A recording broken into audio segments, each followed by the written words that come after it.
Hi, everybody. Father Bill Holtzinger here, and this is your Friday reflection. Well, or maybe it's a Christmas reflection. Depends, of course, when you watch this. So let's just assume you're watching it, hopefully, before our Christmas celebrations. I'm recording this on the Thursday before, which is really the Thursday before the fourth Sunday in Advent. And it's a really short, well, maybe 2 days or 2.5 days of Advent, and that fourth week, right? Because it's Sunday, and then Monday, Tuesday, we have Christmas Eve. So I want to invite you to come to Holy Trinity for Mass on Christmas Eve or Christmas Day. We have 3 Masses on Christmas Eve. That's 4, 6, and 8 p.m. And then on Christmas Day at 9 a.m.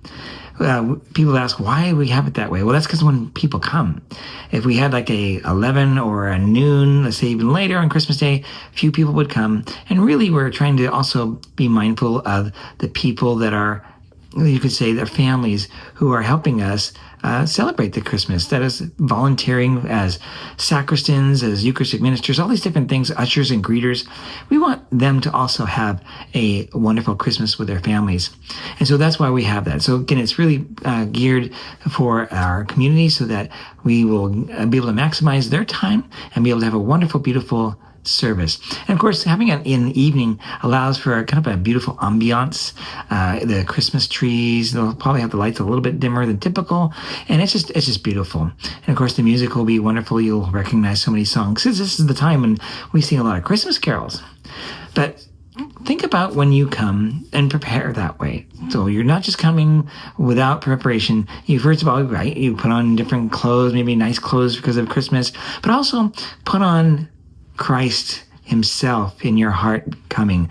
Think about not just yourself, but think about the people that might be coming for the first time, or a family that might be coming for the first time.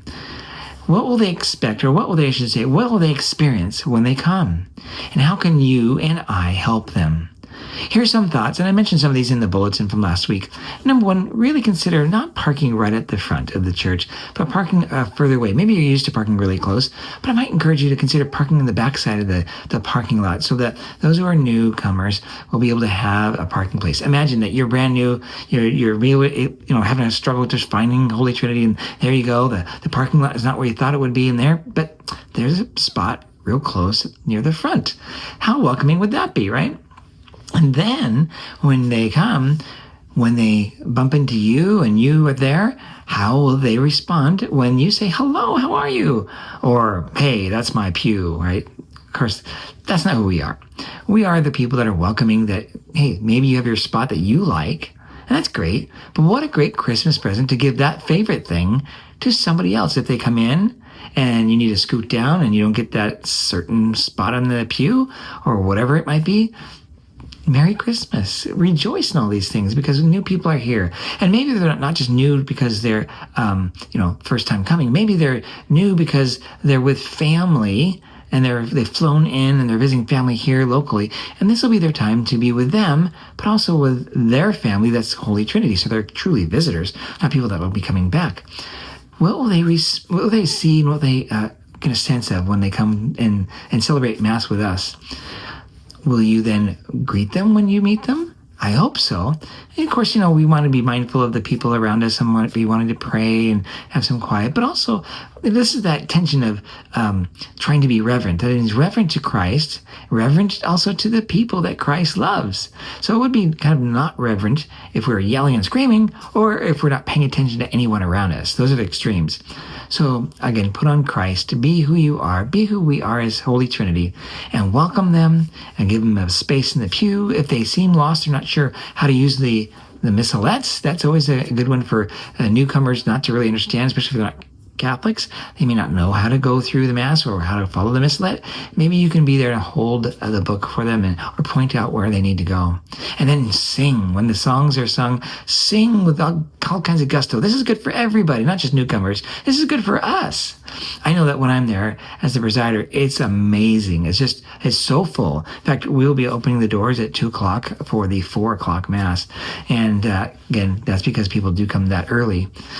when you do come then, as you're offering yourself at Mass, think of the family members, think of the people who are new to us, think of the people that are possibly so crowded, possibly there in the narthex so they can't see too well, or down the hall near the school. Who knows? Sometimes it's been so packed, some people are in just the outside of the doors, and it could be cold. Be a hospitable person to them. Let them know that we love them, that you love them, that you care for them, and you're wanting them to, have a place they may be visiting. Offer your name when you first introduce yourself. Don't just say, hey, what's your name? Say, hi, I'm Bill. What's your name? Give them your name. And that way they'll be unarmed and they'll probably give you their name and just welcome them. During the Mass, yes, we do a lot of standing and sitting. We Catholics are a funny bunch. Maybe they may not know how to do that. So maybe you can give them some instruction of what to do. Of course, they will see that happening around them. But maybe you can say, well, we kneel now for devotion, or we stand now for attention.